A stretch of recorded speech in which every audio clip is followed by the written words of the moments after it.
recently the Oxford Union, the debating society in Oxford, England, held a debate on wokeness. And from out of nowhere, a podcast host and comedian called Konstantin Kisin defied the odds and won over the audience on a college campus with force and brilliance. And if you're wondering how he did it, here's how. This country is responsible for 2% of global carbon emissions, which means that if Britain was to sink into the sea right now, it would make absolutely no difference to the issue of climate change. You know why? Because the future of the climate is going to be decided in Asia and in Latin America by poor people who couldn't give a about saving the planet. 120 million people in China do not have enough food. I don't mean that they don't get dessert, I mean they suffer from malnutrition. That means that their immune system is breaking down because they don't have enough food. You're not going to get them to stay poor. And the only thing that wokeness has to offer in exchange is to brainwash bright young minds like you to believe that you are victims, to believe that you have no agency, to believe that what you must do to improve the world is to complain, is to protest, is to throw soup on paintings. We know that the way to improve the world is to work, is to create, it is to build. And the problem with woke culture is that it's trained too many young minds like yours to forget about that. Now, you'll notice if you watch that video that he's not reading that. There's no teleprompter. He's ad-libbing that whole thing. That is right off the top of his head. That's not easy. Konstantin Kisin is the co-host of the Trigonometry podcast. He joins us tonight. Sure appreciate your coming on. I think the video of your remarks at the Oxford Union has been shared more than anything on social media in the U.S. in a long time. How was the response to what you said?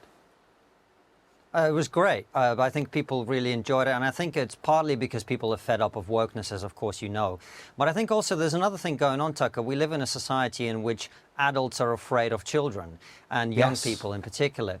And so when you see somebody who is an adult talking to young people and being straight with them and saying, look, if you care about certain issues in the world, if you care about climate change or racial injustice or whatever, whining and complaining is not going to fix that problem. That we need young people to step up and actually work and build and create things. And as I said in the speech, to create the technology and the science that is going to help solve all the problems of the future. So I think that's one of the reasons it's gone so viral, and the feedback has been incredible. I really haven't received any negative feedback at all. It's been very, very positive. So I'm very grateful for that.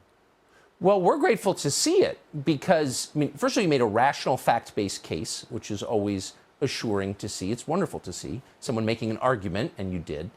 But it's the first time in a long time I've seen somebody directly challenge the prevailing view on campus and not get shouted down.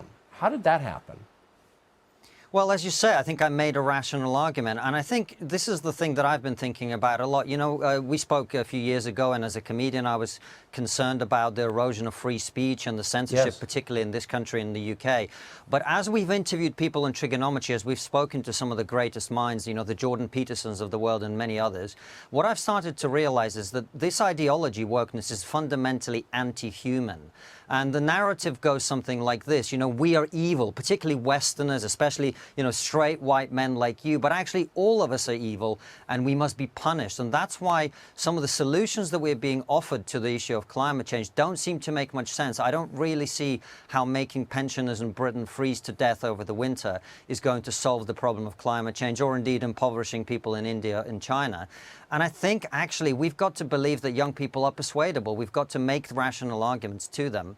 And that is, I think, the way to deal with many of these problems. We've got to challenge young people to step up and be better.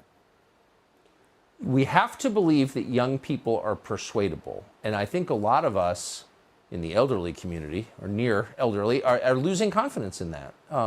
But you believe it to be true, having just had this experience.